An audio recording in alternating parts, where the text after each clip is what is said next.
Hi guys, welcome back to my channel. It's Skill Jim again, of course. Hopefully you don't mind me doing another Michael Jackson themed video. It's probably the last one I'm going to do for quite some time now. But I recently got back from Japan and I actually visited Tower Records in Shibuya. And incredible place. It's like 6 or 7 floors, you know. The record industry in Japan seems to be okay. You've got your CDs, your vinyls, DVDs, Blu-rays, all still on the shelves in all 7 of those floors there. They've got a floor that's got like a cafe at the top, a floor where people actually go to perform, a bit of a stage thing going on there. So they're doing a good thing with their actual stores. Obviously, you know, HMV over here, dying out. Tower Records I don't think we ever had, and if we did it was like, you know, 20-30 years ago. So record shops in the UK, very much a dead thing these days. So it's nice to see Japan still has seemingly a booming CD record industry over there. So I haven't actually bought any games this time around. Like last time I bought loads of Sega related stuff and video games and stuff, but obviously I kind of didn't want to buy too much because the plan is in the future to actually move to Japan, so I don't really need to buy stuff to bring over here to bring back again, and I've already got loads of stuff that I need to consider selling or bringing over in the future. But I was really debating this set of CDs, and if you're a Michael Jackson fan you might already know what this set actually is. I'm going to go through each one in a moment to show you the full lineup of Michael Jackson CDs, or the Jacksons, this release of this Blu-spec set, which is really cool. So let's get started anyway. But like I was saying, I could not leave these behind. I debated a little bit whether or not I actually needed them or would I get them in the future, and just hopefully focus on that. But ultimately I decided on getting them while they were there because they had the full set in store, and I'm not sure if once these sell they're ever getting reprinted, and the prices of these on eBay are actually quite astronomical compared to the prices that I paid in Japan. So this is CD1. It's the Jacksons self-titled album. Love this album. It's got Blues Away on, one of my favourite Jacksons tracks there. I'm hoping that this is going to focus without me looking too much at the footage as we go along. Let's just see. So, and thankfully I protected these all, brought them back in my hand luggage. I didn't want to risk them in a suitcase because obviously CD jewel cases are prone to get cracked quite easily, or discs rattling around, broken teeth, etc. These have survived the journey back from Japan. I'm planning to keep them sealed. That was another one of my debates, whether or not I open them and show you the insides, but I'm going to keep them sealed actually, because I already own these CDs and some of the records you saw recently. So I don't really need to open them. I think it's nice to keep these in pristine condition. Like I say, they're quite expensive. Some of these go for £40+ on eBay, and when I show you the total on the receipt, I think yeah, pretty amazing price for all of these. So let's go through them. So that's the Jacksons self-titled album. Number 2 is the Jacksons Going Places, and yeah, one of the major perks of getting this complete set is that they're numbered on the spine, and also there's another cool thing that if you're not aware of, hopefully you think it's a cool thing too. So third album is Destiny, Jacksons. So they've sort of started from the Jacksons era, so completely ignored the Jackson 5 era prior to this. Here's Jackson's Triumph album, which is number 4 on the spine there. Lovely artwork on each of these albums, and you've got the obi strip, the Blu-spec obi strip that sort of makes this part of the set really. Then we got the Jacksons Live, which is album number 5. It's also, as you can see, the listings there. There's some bonus tracks. I'm not sure if that's Japan specific or not. Here is Jackson's Victory album, number 6. And then an unusual edition is 2300 Jackson Street, which is unusual in the fact that this is a Michael Jackson set, and Michael Jackson only actually sings on one of these songs for about 10 seconds, which is the self-titled 2300 Jackson Street that he sings on. So yeah, strange one actually having that. And then again, they've completely ignored some of the earlier Michael Jackson solo albums, like, you know, Got to Be There, Ben, those sort of things, Music and Me, Forever Michael. And they've gone straight into his... They are in order, date order in terms of when these albums were released, but they've gone straight to Off the Ball here with number 8. And I've only just realised the price is actually at the bottom left here, special price. So you may have caught the prices as we've been going, but also I'll show you what happened at the end in terms of the receipt. So this is Thriller, obviously the biggest selling album of all time, which is number 9 in the set here. Also, where they had multiples of these, I tried to find the best looking one, which included, you see how the seal is actually really nicely sealed. Some of them, like they were starting to get slightly undone a little bit on the side there, so I tried to make sure I got the absolute best that I could find in Tower Records that day. And yeah, I don't know if they just replace them on the shelves, but I had seemingly the last copies of quite a lot of these, so if you're knocking about Shibuya in Japan, Tower Records, you might want to check, see if they've restocked. This is the Bad album number 10. And then we go into Dangerous era. And you'll notice this red sticker, obviously this is part of a promotion, again related to the receipt that we'll get to in a moment.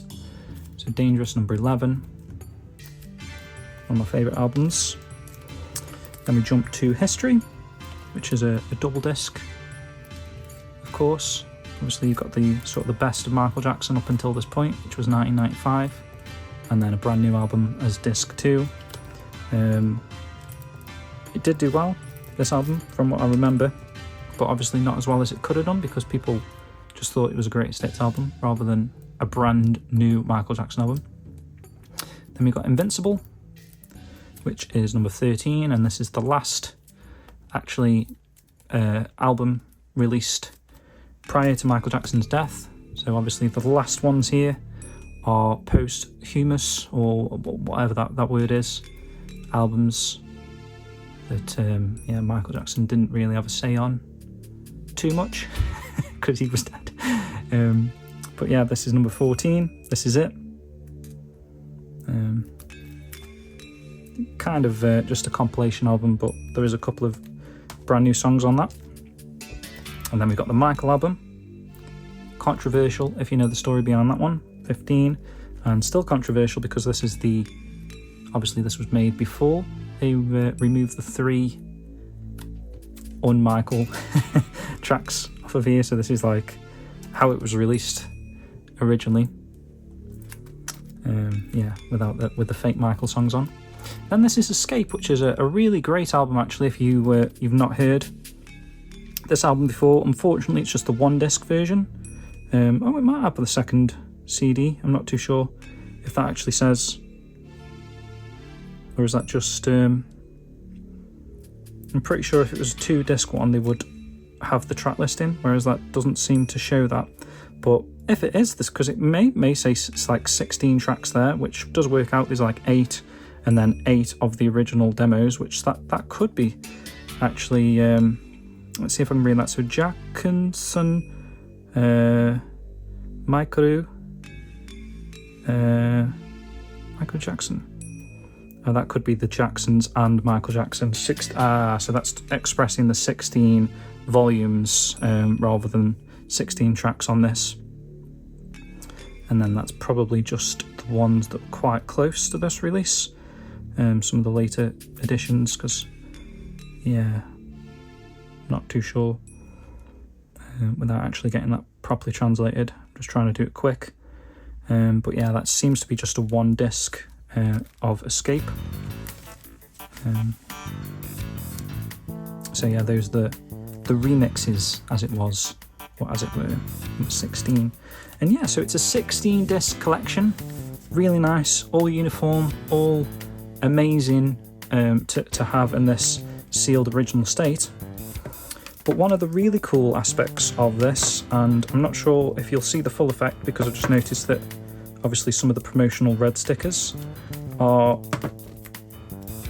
probably going to have to get removed to really complete this shelf sort of art piece, how I'd like to display them on my shelf. I've not really got a Michael Jackson collection, as it were, but yeah, I think of the smaller Michael Jackson collection that I do have, absolutely love that. I'll try and pan in on that, but as you can see, each release makes a picture there. So you've got Off the Wall Michael, Thriller Michael, Bad Michael, Dangerous Michael, and kind of another Dangerous sort of era, but I'm assuming that they're going for the history sort of look there. Maybe it's slightly aged, although it does seem to be a similar photo shoot on that one, in my opinion. But yeah, I love that. I love that all the spines line up and you get the amazing collection there of Michael Jackson and the Jacksons albums there, pretty much every one. I did note that they've omitted Blood on the Dance Floor as well. Kind of to be expected, I guess, because it is more of a remix album.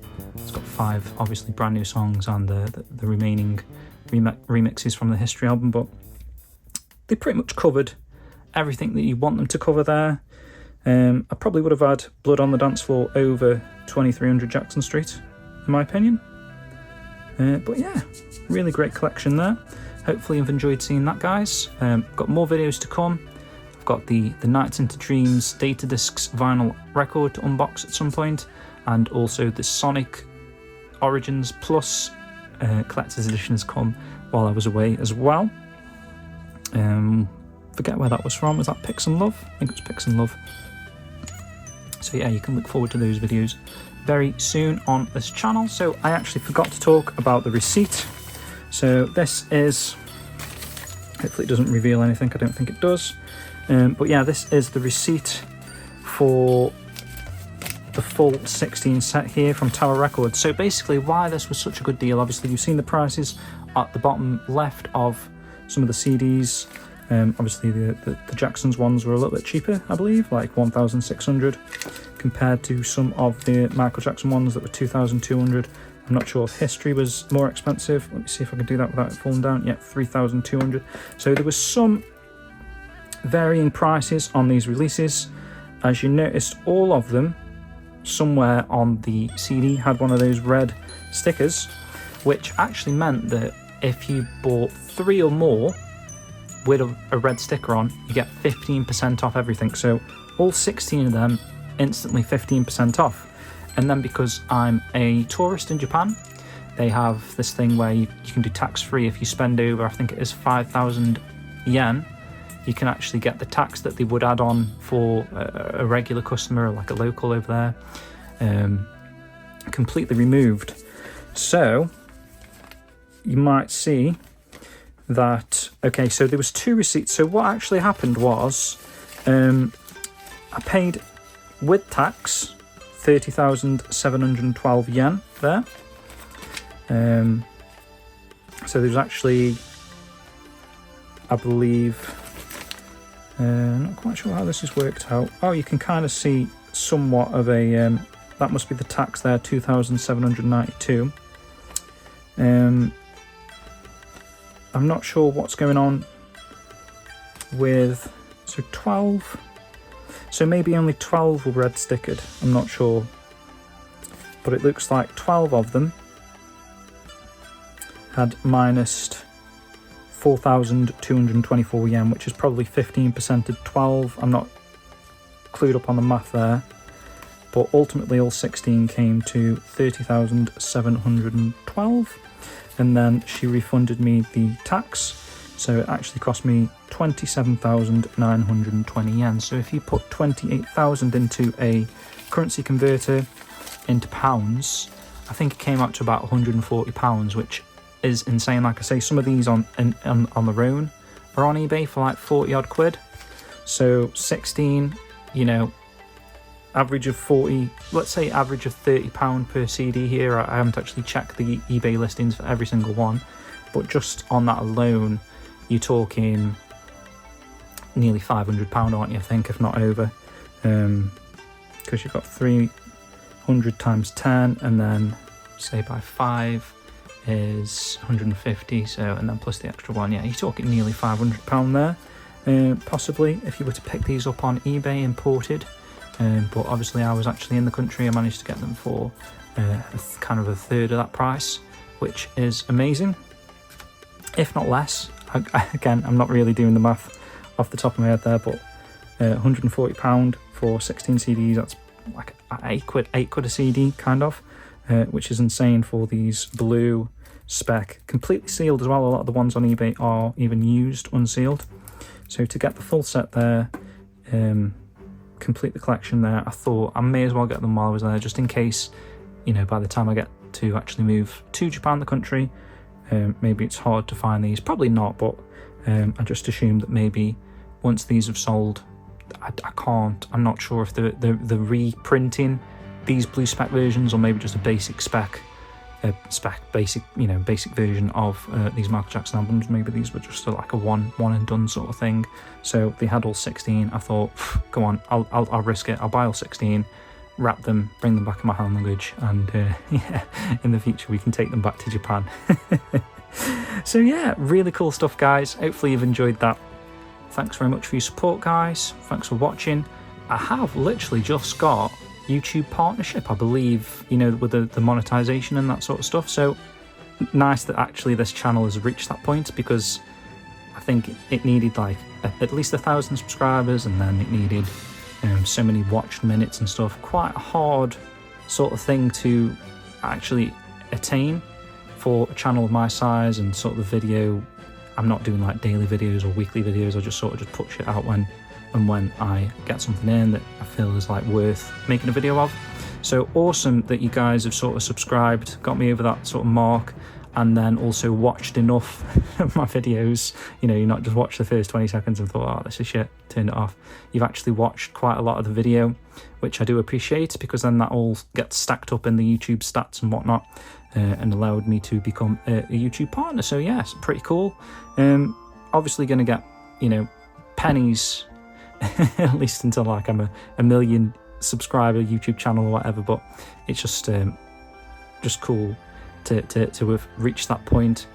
And who knows, maybe in 50 years time I can get one of those nice YouTube plaques that says I've got like, is it 10,000 subscribers or 100,000, whatever it is. That would be a goal to get to at some point, just on these sort of crap unboxing things. But yeah, hopefully you've enjoyed that, guys. Thanks very much again for watching, and I'll see you very soon. Take care.